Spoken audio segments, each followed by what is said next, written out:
मित्रों, जीवन का संदेश वासना नहीं, विवेक।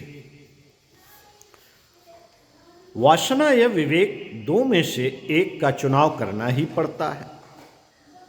जिंदगी या तो वासना के पीछे भागती है अथवा फिर विवेक का अनुसरण करती है। वासना तृप्ति का भरोसा दिलाती है, लेकिन अतृप्ति को और अधिक गहरा करती है। इसलिए वासना के पीछे भागने के लिए आंखों का बंद होना जरूरी है। जो आंखें खोलकर चलने का साहस करते हैं वे अपने ही आप विवेक को पा जाते हैं और विवेक की आग में सारी अतृप्ति वैसी ही भाप बनकर उड़ जाती है जैसे सूरज की तपन में ओस कण।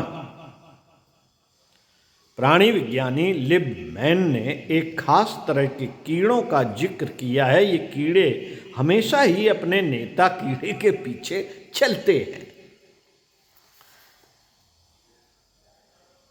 लिबमैन ने एक बार इन कीड़ों को एक गोल थाली में रख दिया। उन सब ने चलना शुरू किया और फिर चलते गए। इस गोल रास्ते का कोई अंत तो था नहीं, लेकिन इन्हें भला इसका क्या पता था। वे तो बस चल रहे थे, चलते जा रहे थे। आखिरकार वे उस समय तक चलते रहे जब तक कि थक कर गिर नहीं गए और गिर कर मर नहीं गए।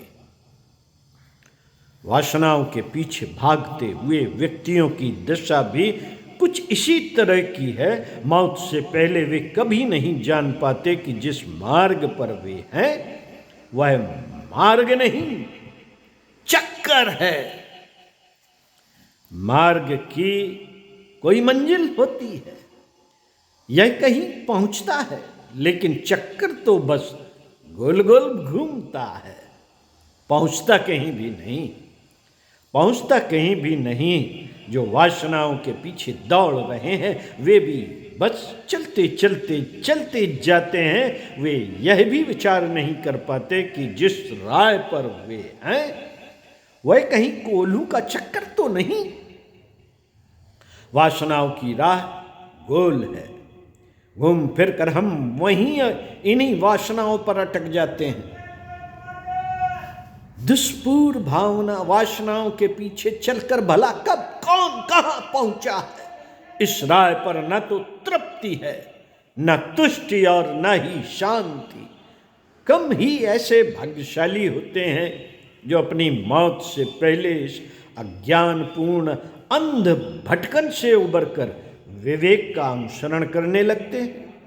चंद लोग, विवेक उन्हें एक साथ सब कुछ दे देता है। महर्षि रमण कहते थे, जो वासनाओं के अंधकार में जी रहे हैं उनके लिए मेरे हृदय में आंसू भर आते हैं, क्योंकि उन्हें अतृप्ति, असंतुष्टि और अशांति के सिवा कुछ नहीं मिलेगा। उस आदमी से बढ़कर रास्ते में भटका हुआ कौन है? जो कि वासनाओं के पीछे चलता है। इसलिए जीवन का यही एक संदेश है, वासना नहीं, केवल विवेक।